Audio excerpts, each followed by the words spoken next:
Hi, good morning everyone. How are you there? I hope everything's alright there. Today is Sunday, which is 10 o'clock here in Australia. So today I'm gonna fiddling around to my gardening. Kasi marami kami capsicum kasi nakakuha ko ng dalawa. Kasi ang dami niya, yung iba maliliit pa, iba malalaki na. Yung dalawa nakuha ko na, kaya kailangan makuha natin bago sa maunahan ako ng mga ibon. Kasi mga ibon dito, minsan kinakain yung halaman namin pag hindi namin nabantayan. Kasi gusto nila yung pumupunta sa mga halaman. Kaya nauunahan nila. Kaya this time, hindi nila ako mauunahan. Kukunin ko kaagad. Haha. Kaya yan ang gagawin ko ngayon. So today pupunta tayo ng gardening natin. Samahan nyo ako guys. Ayan na. Ito nakakuha na ako ng dalawa. Ayan guys. Ayan, uro natin tinapay. Ito nakuha ko na. Hindi siya gano'ng kalakihang that's part that can grow. Dalawa siya nakuha ko. Ayan, kikintab nila oh. Galing yan sa halaman. Galing yan sa ano ko paghirap ko ng pagtubo. Untik na lutubo siya ng mga ganito oh. Pero nakasubad, ano rin ako. Nakatanim din ako ng capsicum. Dalawa na nakuha ko. Tapos pupunta pa tayo doon. I-check up natin yung mga iba. Kailangan. Tsaka umulan siya ng couple of days. Tapos papakita ko rin sa inyo yung mga kangkong ko. Ayan.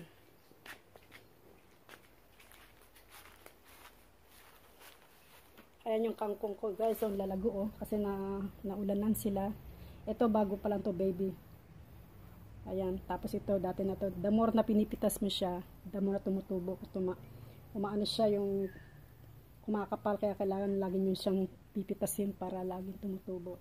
Ito okay na siya oh. Ang dami niya oh. Ito yung sinasabi ko guys sa inyo na capsicum. Natumba na yung iba. Natumba na iba oh. Tapos ilagyan ko ng ganitong tali kasi ano eh, bumabaloktot kaya tinalian ko siya. Kasi ano eh, kumakapal yung kanyang mga dahon tsaka yung tungkod. Ito ang tawag nito. Bench. Ayan oh, kakapalan na kaya tinalian ko siya. Kaya yan. Tapos iba yan. Ayan. Buwang araw guys. Tapos may bago pa akong teka lang. Dito tayo sa araw. Asaan ang shed?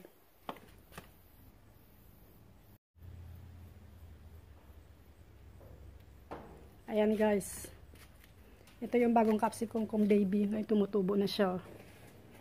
Ayun o. Ililipat ko siya sa ground kasi tumatangkad na siya. Hindi siya magsusurvive yung pag pinabayaan ko.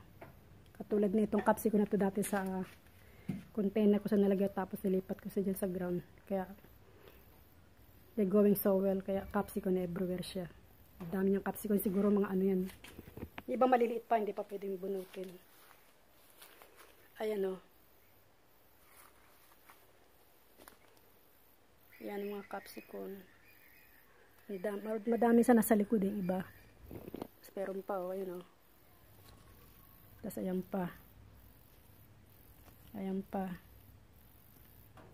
Kaya siguro ayan pa oh. Ayan. Lumalago ang daming capsicum. Siguro mga ano yan. 12. Iba maliliit pa. Ayan. Yan ang aking mga halaman. Maliit lang halaman ko guys. Kasi wala naman masyadong lupa kami paglalagyan. Tapos ang mga ayan. Ayan sobrang araw naman kanina. Hindi umaaraw. Sunshine everywhere. I think last night it's been raining last night. Because when I wake up this morning, the ground is soaking wet. At saka yung ano, basa sila. Ngayon sobrang araw. Kaya kailangan maglaban na kayo ng mga damit niyo para makapagpatuyo kayo ng mga damit niyo. Ayan siya. Simple lang siya. Tapos may flowers na tumutubo. Hindi ko alam, rose, yellow rose tawag dyan. Yun yata. Ayan. Cute siya.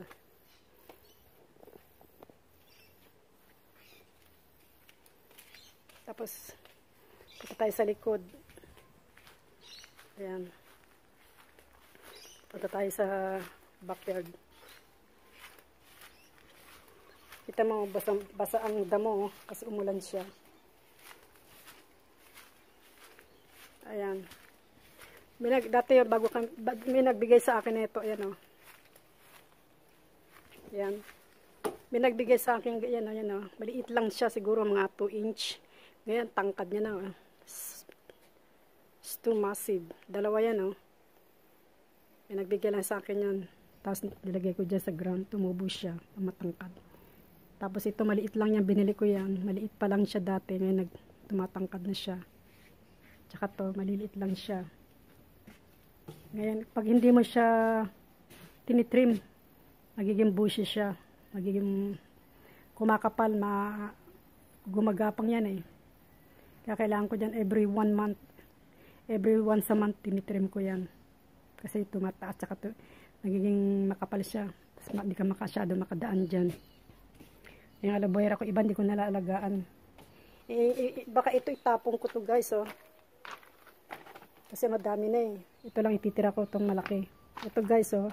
I recommend to you, oh. Maganda yan sa buhok kasi yung meron akong balakubak sa buhok ko. Hindi ko matanggal. Lahat nagamit ko na. Nagpa-dermatologist na ako. Hindi nakuha.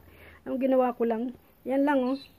Binalatan ko siya, tapos binilihan ko, nalagyan ko siya ng cider vinegar at saka oil, pinaghalo-halo ko siya. Binilihan ko muna siya, tapos sinik siya, parang shampoo labas niya. Basta tuwing mag-shampoo ko, haluan mo siya. And then, lalagyan mo muna siya, tapos leave it for 30 minutes bagong paliguan para nagsusuking sa loob ng buhok mo tsaka sa anit. Napakaganda yan, tsaka nakakalambot ng buhok. Nakakatanggal ng balakubak, walang iba. At pumunta pa kayo sa doktor, hindi kakayanin ng balakubak. Bibigyan ka lang ng shampoo pero it doesn't work. Mahal pa. Ito rin guys, oh, nabili ko rin yan, oh. That was nearly 6 weeks ago, or 1 month. Maliit pa lang siya, siguro mga 3 inch. Ngayon siguro nasa 4 inch na siya. Ito siya. Ayan. Yan lang ang halaman namin. Simple lang halaman namin. Wala kami masyadong lupa. Maliit lang. Maliit lang ang backyard namin. Ayan. Tapos itong barbecue namin, hindi ko ginagamit. Tinakpan ko lang kasi baka wala kami mapaglagyan sa garage. Hindi ko mailagay yan kasi walang lugar. Kaya nilagyan ko lang ng barbecue. Nilagyan ko lang dyan para may lugar kami. However, hindi ko masyado nagamit yan. Siguro mga 3 to 4 times ko lang nagamit yan. Tapos tinabi ko na. Hindi rin kasi worth it kasi pag magbabarbecue, linisin mo rin. Tapos babalik mo sa dati, masyadong piddling around. Pero masarap ang lasa niya dyan pag nagbabarbecue. Yung nga lang talaga, tiyaga lang sa paglilinis. Kaya hindi ko masyadong ginagan, hindi naman kami siya nagbabarbecue. Pag gumagawa ko nagluluto kong tibon stick, sa stove ko na lang siya niluluto. Hindi ko na ginagamit yun. Tapos yung mga chair dyan, oh, yung 4 yung tinapong ko na kasi nasira sa ulan. Nababad siya, hindi namin kasi pinapasok. Wala kami mapaglagyan sa loob. Kaya nandiyan, kaya 2 na lang natitira. Kaya yan. Kaya napakaganda ng araw ngayon. Ayan, oh. Kanina madilim. Tapos balik tayo sa front yard. Ayan, napakaganda ng araw. Nakapaglaba na ako ng 3 days ago kasi iniipon ko, hindi ako naglalaba araw-araw kasi konti pa lang kaya aksado sa electricity. Ayan. Pasok tayo sa loob. Araw. Ayan. Dito guys, oh. Yan ang best friend ko pag masama ang loob ko. Diyan ako humihingi ng lakas at loob, siya na nagbibigay sa akin. Lahat ng problema ko ay sinusurrender ko sa kanya. Awa ng Diyos, nakakaraos ako sa pinagdadaanan ko. Sa every time na pinagdadaanan ako, diyan ako lumalapit. Nagdadasal ako.